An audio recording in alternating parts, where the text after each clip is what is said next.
So there's a boatload of anime out this season, as there is every season, and since we're about halfway through, I wanted to give a quick rundown of what I've been watching and what I recommend. At the start of every season, I do a stream where I look through all the upcoming anime and I read descriptions, I watch trailers, and I make a list of shows that pique my interest for one reason or another. Now, I won't be including any returning anime on here like One Punch Man Season 3 or the new My Hero Academia season. There's never much to say about those outside of, well, if you like the last season, then you should probably check out the new one. And that's just not that exciting. Here we're gonna be talking about all the new anime, all the hot, fresh, absurd shows that are coming out this season. And I can't wait to share that list with you. But before that, I do need to mention that I made a Patreon. Wow, woo, look at that. So I have one out there if you want to support the channel, if you like what I do here, if you want to, credit, to be a supporter here, then that option is available to you. No pressure at all to do anything. I've just been in a bit of a difficult phase of my life because I recently lost my job. Job was moved overseas, and unfortunately, I am still here. So we're in a transition period, trying to figure out what to do next. So if you want to support this, you want to support my passions here, I would greatly appreciate it.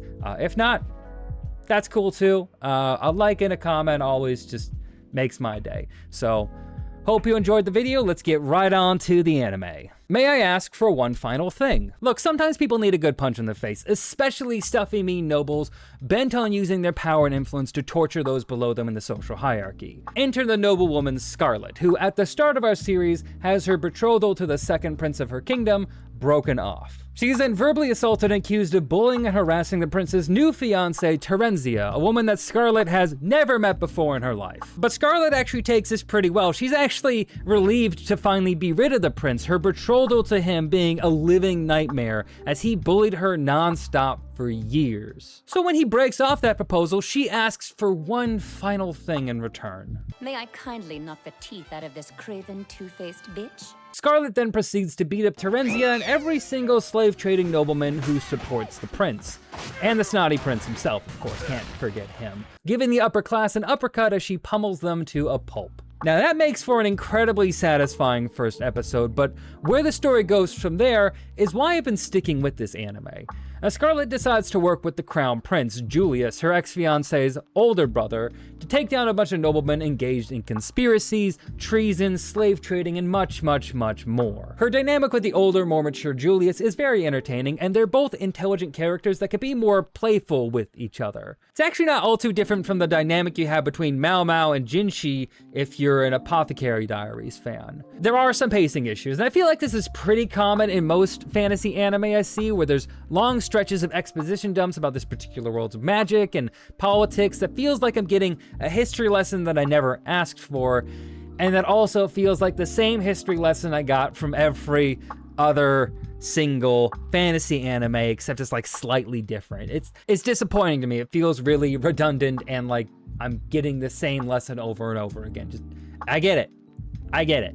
Okay, we can move on now. Plus, I wouldn't call this animation eye candy in any respect. It has its moments, but there are a number of times where the framing is really predictable and uninteresting. The art style as well doesn't really pop out to me either, but overall, these are some things that I can forgive because I do generally enjoy Scarlet as a character, along with her dynamic with Julius. They animate Scarlet punching people very well, and that's a big key to all of this. In times like this, with the news as it is, with the oligarchies we're all currently dealing with, it's cathartic to watch people putting a fist in the face of the upper class. Plus, there's a plot twist after episode 4 that I just find to be a really neat twist on the whole villainess genre that we've been getting a lot of recently. I won't be getting into spoilers on that, but check it out, I'm sure you won't be disappointed. Dusk Beyond the End of the World. Akira Himegame lives in the not too distant future in a loving relationship with his adopted sister, Toasa, who also just so happens to be a genius scientist on the edge of multiple breakthroughs in the field of AI. This has led many people, reasonably, I would say, viewing her as a threat to all of mankind. So one day when an assassin tries to kill her, Akira jumps in the gunman's way and takes the bullets for her instead. After he passes out from the blood loss, he awakens in the now distant future, falling out of a pod in a ruined laboratory. There he meets the locals who can't tell him a whole lot about why the world is like this, what happened to society in general, because there's an organization called OWL that limits the spread of historical knowledge. Owl also mandates that any relics of the old world have to be turned in to them, and Akira counts as one of those relics. So when they catch wind of his existence, they rough up and threaten to massacre all of the locals that found him, until the android Yugure, who looks suspiciously like Akira's girlfriend, jumps into action to save them. Yugure then easily and very violently dispatches of all the Owl soldiers with her laser sword and giant-ass overkill cannon, asking Akira for just one little thing in return: for him to marry her. Which he of course declines because he has zero idea what exactly is going on here at all. Also, yeah, he's still in love with his girlfriend. For him, it's only been like a couple days since he took a couple bullets for her, and now he's in the future, he's still, feelings don't go away that fast. That's not how it works. Fearing that his presence is gonna further endanger the locals, Akira and Yugure head out to Tokyo to look for answers about what has happened to the world, and maybe any sign of his girlfriend, who very clearly had a hand in creating Yugure, and a few other incredibly powerful androids that, again, all look exactly like Towa-sa, which is just, this is an original anime. I have no idea what's coming up next. It just feels really strange to make a bunch of robots that look exactly like yourself, or maybe some other person made a bunch of robots that look exactly like you. I don't know. Whatever happened is a little weird circumstance to make a bunch of robots just like, it's fine. We'll figure it out. We'll find out. This is so far one of the standout shows of the season. This is a totally original story that feels so nostalgic in a way. Like a real classic adventure anime where all of our heroes go on an adventure to a distant destination and along the way meet various types of people. Akira's clothing especially makes him look like a peak 90s anime protagonist. Thinking back on it, a young person waking up in an unfamiliar world, teaming up with a cybernetic companion, and setting out on a wild adventure does also sound like the plot of the pilot episode of Zoid's Chaotic Century, and Akira even has a slightly little crop top like Van does in the second season. Though that might be me still having Zoids on the brain from doing that long ass video. Be sure to check that out. I have an hour-long video on Zoid's Chaotic Century and why I think you should remember it and check it out. It's a very good video about a very fun anime. I think you should check it out. I put a whole lot of effort into it. I love the setting of a ruined world, society just moving on in the ruins of the old world. There's still a lot of technology around, though it's been heavily restricted by Owl. Rural areas have little technology outside of like a beat up tractor. In port towns, there's some more modern looking boats. There's trains and buses and even very few cars available in more populated areas. Some places look like they're pre-industrial revolution, while Owl facilities look like they're from the far future. You can definitely nitpick the logic of the world building a bit. Like, why is there a modern looking bus, but all the cars look like they're ripped out of the 1920s? Like, there's a rule of cool going on here, but I'm not gonna harp on all that too much because I think you can really look past it. The show spends a lot of time focusing on the evolving view of love in this world as well, which is surprising to me that that's a real big focus in this show. I've heard some people talk about the series kind of, in their opinion, veering away from what they thought it was going to be, but I think that the show's exploration into love and this new world and just the way people view relationships is actually also really fascinating. Like, how would those things evolve over the next 200, 300 years from where they are now? See, for an example, that Yugure wants to marry Akira, but marriage isn't really a word that people at this time use anymore. They call it elicy, which is basically marriage, but there's no cultural expectation to only be paired with one person.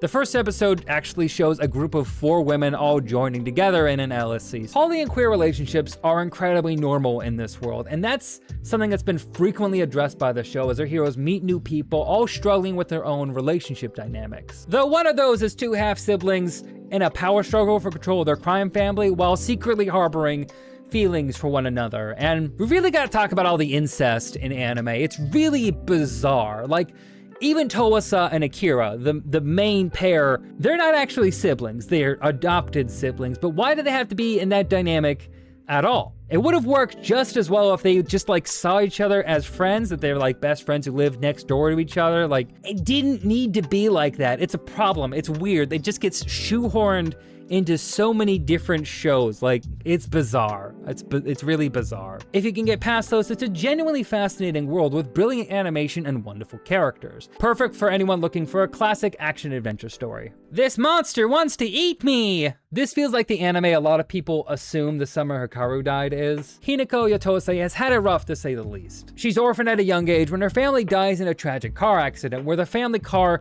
careens off of a cliff and then crashes into the ground and then catches on fire. And then the car itself, after catching on fire, then drops into the ocean. All while Hinako, who was miraculously thrown from the car, is watching in horror from the side. And that feels like overkill. Like, I feel like you could just do one of those and that would be enough to kill your family. It's ambitious to go for all three, but you know, as she watched her family die, she could hear someone calling out to her, telling her that she must live on. And live on she has. She's reached her teenage years and she's just kind of living life just to live, you know? She has a close friend in Miko and lives with her aunt, so she's not alone. But she isn't really happy either. Then one day when she's walking by the ocean, she's grabbed by a yokai looking to devour her, dragging her into the ocean, only to be stopped by a beautiful mermaid named Shiori, who saves Hinako, revealing to her that she, for whatever reason, has a smell that is just irresistible to yokai, and it really would be terrible for any other yokai outside of herself to eat her. But Shiori isn't ready to eat Hinako just yet. She wants to instead look over Hinako until she's ready to harvest. She compares it to a farmer trying to raise a cow or pig up for slaughter. Now Hinako doesn't really have an issue with this. See, she'd never take her own life on account of her family's last words to her, but man, would she ever love to die. That willingness to die, though, is a big factor in why her taste is just not quite right yet. So Shiori wants to help Hinako want to live, and once she has that delicious lust for life, then Shiori will eat her. Which, again, Hinako's just kind of chill with that because she just wants to die. It's fine, she'll figure it out. Shiori is obsessed with Hinako, attending school with her and wanting to always be around her, mainly to ensure her meal safety from other pesky yokai, but also to help her along her journey so she can improve her taste. Now, this will of course be read as a toxic Yuri relationship. This is firmly a girl's love show, no question about that. Shiori's lust for Hinako's body serves as a very, very obvious double entendre. Now add on to that Hinako's friend Miko is also secretly a yokai as well, who spent years earnestly protecting and caring for Hinako out of a sense of duty and genuine love for her as a friend. And you have an excellent dynamic between the three characters, though personally, Miko is by far my favorite character. Now that could all change as the series goes on and we see Hinako come out of her shell a bit more, but that all remains to be seen. This is a series I'm a bit torn on because while it does deliver on its central premise, so far I'm just not sure where the story's gonna go. The main reason for that being that Hinako just feels so passive. She's a very passive main character. They're a main character whose motivation is to die, to let Shiori eat her eventually, and what do you do with that? If the protagonist isn't the one pushing the story forward, will we have an ever-growing cast of beautiful yokai ladies looking to snack on her? Or will Shiori have to actively propel Hinako to take some sort of action in some sort of way? Like, what is going to be the plot driver? What's going to drive this story forward? 6 episodes in, I really shouldn't be asking questions like that, so it does concern me that this is going to be a meandering show that won't really do anything noteworthy, but I would love to be wrong about that. I'm sticking with it for now in hopes that there is a larger narrative that brings itself forward, but outlook on that's pretty uncertain, so. Chitose is in the Ramune bottle. Saku Chitose is annoyingly charismatic. He is smart, athletic, and as smooth of a smooth talker as you can get. It's only natural that he'd be surrounded by beautiful women at nearly all times, and it's even more natural that many people look at him as just a bit too much. One such person is his classmate Kenta Yamazaki, a shut-in who, after being rejected by his first crush, refuses to attend school. Chitose is tasked with trying to bring Kenta back to school, which is challenging as Chitose represents everything that Kenta resents about popular kids. Chitose challenges Kenta on his assumptions though, and tries to pull him out of his self-pitying spiral of teenage angst, focusing on fixing Kenta's mindset, like teaching him the basics of conversation, dressing well, and projecting confidence. They also take a great deal of effort to stress not taking themselves too seriously, or the line between teasing a friend and bullying them, like how that line can be so easy to mess up. This kind of feels like a more condensed version of the anime bottom tier character Tomazaki, which was also excellent at breaking down those imagined barriers we make up in our minds about people, focusing on trying to actually talk to people and not deciding you hate them just because they're popular or just because they run in different cliques than you, or you assume you have nothing in common with them at all, right? And I say condensed because that's just the first arc. The story moving on to different situations and scenarios that Chitose has to navigate through. This is one I'm very curious to see progress, because unlike most shows where the main character has a harem and they're all super charismatic and everyone loves them, they're perfect, that harem already exists before the show even begins. This is not about him building his harem. They already are there. It happened outside the show. The emphasis is not on meeting new eye candy every week, having a new girl come into his life all the time, and having all these different cast of characters that you keep adding on to, right? We're not building up his harem. It's him deepening his relationships with his friends, both male and female. The story is so far focused on Chitose helping other people, but while doing that, we also learn more about him. What motivates him to help others, how he views himself, and his very concealed insecurities that will assuredly come back later on. The show goes out of its way to make Chitose seem unrelatable, too friendly, too charismatic, annoyingly perfect, and very aware of his own perfection in a way that can come off like pure narcissism. He's untouchable, a brilliant marble in a ramen bottle that you can see, but you can't really touch. It's a fascinating series and something that I highly recommend giving a try, at least 3 episodes, because I think this is something special going on here, and I just want you to let it develop and give it a chance. I think it's building to something. This feels like a very interesting character study on somebody like this. Like, I feel like it's going to change, develop, and we're going to learn more about him and try to understand how much of this personality is real, how much of it's bravado, how much is it him just being naturally like this. There's so many questions I have about Chitose, and like, he seems like such a perfect character. I want to learn what his flaws are, what his real personality is. Is this him? Or is it a mask? Or I feel like there's a lot going on there. And his journey also coinciding with, getting to know a whole bunch of other people and getting to become friends and deeper companions with other people is very touching. I like it. It's a good series. Check it out. My status as an assassin obviously exceeds the hero's. One of the hardest things about going through a list of upcoming anime is shuffling through all the isekai power fantasy garbage to find what's actually bringing something new to the table, because you can't just not pay attention to any of it, because sometimes there's something interesting there. Very rarely, but sometimes there is. Going back to Chitose, I actually find this genre of isekai power fantasy anime to be the direct antithesis of that type of show, focusing on a cast out loser that no one cares about, who is actually the bestest and coolest guy around, who has amazing Jeep powers and is loved by all the beautiful women, who all recognize how cool and strong he is, and that everyone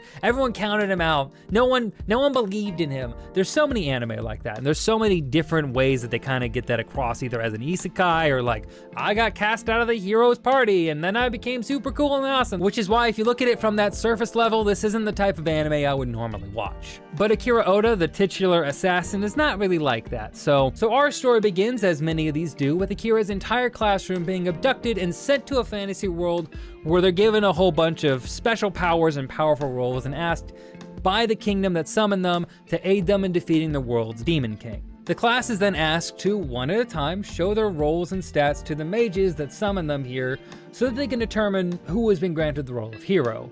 Which is when Akira notices that his own stats are way bigger than anyone else's. So he decides to use his stealth ability to just kind of dip out of there before anyone can notice. The reason being is that he doesn't really trust the people who've summoned them here, suspicious of their intentions. He snoops around and finds that things definitely are not what they seem. He discovers the king is trying to manipulate and control his classmates for his own mysterious reasons, and decides that he's gonna need to try to find his own way to get everyone back home. And at that point, this actually reminds me a lot of the other isekai series Arifureta, which I've watched the first season and a half of, but unlike that series, Akira is pretty far from an edgelord like the main character of that series is. He doesn't hate his classmates at all, he actually generally seems to respect them, but he's just not really the team player type. He more prefers to do things solo, which fits an assassin role pretty well. While he does that, it seems a core group of his classmates have also formed their own party and are working parallel to him to find their own way home, having found their own ways to avoid being controlled by the royal family. Again, and they have respect for Akira. They don't hate him, they don't resent him, there's nothing like that at all. I actually really like that that's not really an aspect of this. He is super OP and working away from his classmates, but not because anyone hates each other. Like, it's not some weird petty revenge thing. It's not redo of a healer weirdo shit, right? This series is interesting for a power fantasy isekai. It has some pretty good moments, like despite being an assassin, Akira has decided to not kill people. He wants to go back to having a normal life without having a whole bunch of PTSD on him. But on the other hand, I don't find the show's art style particularly moving, and some episodes, especially episode 4, have terrible pacing, and I'm worried that's gonna continue as we go throughout this. Again, it's the fantasy problem of trying to explain so much of your world, so much of your characters, all at once. It just kind of feels like a mush, right? Just trying to describe how much was crammed into a single episode would take me pages and pages to explain. So I'm gonna spare you all of that and just say that if you enjoy power fantasy isekai, then this is one that I would watch. I'd check it out. But even if you don't, if you're isekai curious, then give it a few episodes, you know, see if it tickles your fancy. Outside of that, there's plenty of other shows to occupy your time, so don't feel like you need to watch this one, but I'm enjoying it. I'm gonna stick with it for now. You know, we'll see how it goes. Damn, girl, I guess if that's what you want. What did you just call me? Sanda. Okay, so picture this. It's the near future, and children are a precious commodity. The Japanese birth rate crisis has only gotten worse to the point where children are venerated in society, treated as precious saviors to a slowly dying Japan. Kids like Sanda, our titular character, live in boarding schools trying to enjoy their youth as best as they can, which becomes difficult when his classmate and fellow class representative, Shiori, comes at him with a knife. You know, that's the second murderous Shiori I've mentioned in this video, and I've also covered 2 protagonists named Akira as well. And that's a weird coincidence between a few of the anime I've chosen here, but anyway, back on topic. Now Sanda makes the very easy mistake of confusing this rambunctious knife play as a form of flirting, but Shiori is very serious and stabs him right in the chest. But see, she wasn't trying to kill him. No, she just wanted to make him wear the color red, and since he refused to put on a red jacket, she had to make his shirt red with blood. Now that might seem a bit extreme to you, but because he wears the color red, his ancient powers as the descendant of old Saint Nicholas awaken, and he begins turning into Santa Claus, an impossibly strong old man with many mystical powers to bring little boys and girls holiday cheer. This was an anime I fell in love with before the end of the first episode that I was enthralled with watching the moment I heard about it. Leave it to Science Saru to really capture my attention right from the jump with their use of color, framing, and style to elevate an already fascinating story, which should be expected because this series is based on a manga by the creator of Beastars. This series is weird, it's wild, it's absurd, and Science Saru brings their A game. I love everything about this series so far. This is also another story that's very openly dealing with a lot of overt queer relationships and queer themes, and confusion for Sanda being a 15-year-old boy sometimes and a big elderly man at the other time before they've all really gone into puberty. So there's a lot going on in this show, a lot of mature themes, or maturer themes than you would get from a lot of shonen anime out there. But I find myself not wanting to really talk about it more than that because I think this is just one of those shows you need to experience. Please go watch Sanda right now if you can. I highly recommend checking this out. This anime is weird, it's bizarre, it's fun. Please go watch it. I think you'll really enjoy it as well. So that's probably gonna be my biggest recommendation of the year. Genosha. Originally I had the anime Let's Play, which is based on a webtoon in this spot, but after making my list, I decided I just wasn't all too interested in diving into it, so I've skipped it.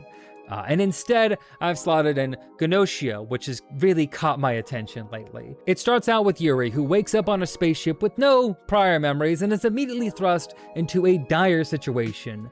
him and 4 other crewmates have to play Among Us. But for real, they have to really play Among Us. I'm not even joking, that's the plot, right? It's a social deduction game, but this time they have to find out who the Gnosia is, which is an alien species that has infected a person that will make them want to kill people, you know? That it's controlling somebody, and they gotta figure out who that is. So they start with a vote, and the loser has to go to be frozen in cryo-sleep pods, and if they find the Gnosia, the ship's lights will flash green, giving them the all clear that the Gnosia presence on the ship is gone. Because the ship can detect that there's a Gnosia present, but it can't detect who that Gnosia is. If they didn't get the Gnosia, the lights will stay red.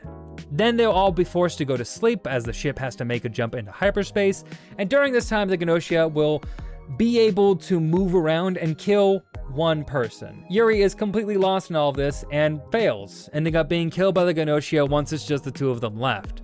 But afterwards, he awakens back up on the first day, having been gifted the ability to loop back to the beginning again and again. Now from here, the game expands, adding in additional characters, roles, and twists that keep you guessing who the Gnosia might be. This is an adaptation of a 2019 visual novel that I actually never heard about until now, and now I really want to try it. This anime has sold me on trying out the game hard. I'm probably gonna do that after the season ends, but there's so many twists and turns that I don't want to spoil it for you here. There's not a whole lot I can really get into outside what the basic premise is, but I would absolutely check this one out. The animation's also very well done, and there's a great usage of CG backgrounds that really fits the sci-fi aesthetic. Plus, this is all being handled by the studio Domerica, which is one that I've only really known about from their work on another anime that I covered that I absolutely loved, called Romantic Killers. So if you like a good deduction game, then watch Gnosia, you won't be disappointed. It's a very interesting take on that and also a looping anime. So there's a lot going on here. It's a very interesting world. I feel like the world building itself also, like everything outside of the game that you're getting like hints of and learning and expanding on, there's a lot. It's pretty cool. Check it out. Tojima wants to be a Kamen Rider. When I first read the title and saw the promo image for this anime, I was really skeptical that I would ever really get into this. For one, I've never watched a single episode of Kamen Rider. I know that it's something I should rectify, especially given that it and Ultraman's presence in Japanese pop culture is legendary, and moments from both series is referenced in far more anime than most people realize, including myself in that. But after watching the trailer, I got the vibe that this is exactly the kind of absurd anime that I need in my life. Now, it follows Tanzaburo Tojima, a lifelong super fan of Kamen Rider, who has dedicated his life to training his body to be ready to fight for justice. This has resulted in him regularly fighting and beating bears in the woods. He is absurdly strong, but with no enemy to fight, he just lives a melancholy life, unsure what to really do next. One day at a festival, though, he runs into a gang dressed up as Shocker, the minions from Kamen Rider, like the putty in Power Rangers. He leaps into action, buying a cheap plastic Kamen Rider mask that's on a nearby stand, and easily beating up the wannabe Shockers. He is so overjoyed by this, it brings him to tears. He's so excited to finally use all of his training to stand up for people and to be his own version of Kamen Rider. This sets him on a collision course with a number of other Kamen Rider superfans and the real Shocker. Together, he and his newfound friends must take down Shocker and save the city. Or something, I don't. Right now, they're more trying to understand what the hell's going on because Shocker isn't supposed to be real. Like Tojima and the superfans, they don't think that Kamen Rider's real. They think it's a TV show that they're a fan of, and the fact that there's actual Shocker around is very confusing. Tojima wants to be a Kamen Rider is absurd in my favorite possible way. It's just a ridiculous show. The animation's not the prettiest, but it is hilarious. And even for someone with zero experience with Kamen Rider, I know nothing about the series basically at all, I feel like I understand the series more than well enough. I understand what they're going for. If you've seen Power Rangers, you kind of get like the general vibe. They explain a lot, so if you don't know anything, the show does take time to explain references to the show. Probably get a lot more out of it if you do know Kamen Rider, but I don't, and I still like it, so. It's not the tightest or prettiest production of the season, but it's one that I'm personally going to see to the end because I just need to know what the hell is even going on. I don't think I can recommend this to everyone, but if you do enjoy a series like, say, Baki Hanma, then I do think you should give this show a shot. it's worth a chance. It's a very absurd series. I love it personally. Watch it if for no other reason than to appreciate Tojima's love of absolutely clobbering bad guys. Also, this has the best ED of the season, maybe my best ED of the year. I love the ending a lot, so check it out.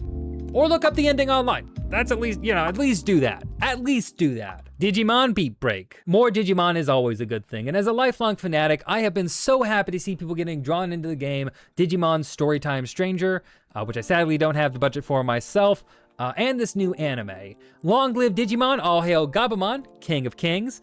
You can see right there, you've been having Digimon looking over you this entire time, partner. Digimon Beat Break is an entirely new take on Digimon. It's set in the not too distant future in a world that's not a post-apocalypse, but it's clearly crumbling apart. People have these things called Sapotamas, which are these weird egg-like AI devices that are powered by E-pulses, which is a type of power generated from the human body. Kind of like in the Matrix, except you're not put in a weird pod and they suck your energy out. Anyways, back on track. Tamura Tenma has a unique and powerful E-pulse that has only ever caused him problems in life, causing glitches and errors constantly. But one day his Sapotama glitches in a very unique way that brings out Gekkomon, his own Digimon. Now Digimon in this world are glitches that come out of Sapotamas like this and are generally kept under wraps by the government whenever possible. But there exist groups called cleaners, people with their own Digimon who work with the government to take down criminals who are using Digimon for nefarious purposes and to wreak havoc all over the city. And after Tomoru's older brother is attacked and hospitalized by a rogue Digimon, he begrudgingly agrees to join a group of cleaners called Golden Dawn and try to find a way to cure his brother, to bring him out of this coma that he's fallen into. It's a pretty straightforward premise, which is actually perfect for a series that seems like it's gonna be a villain of the week type show.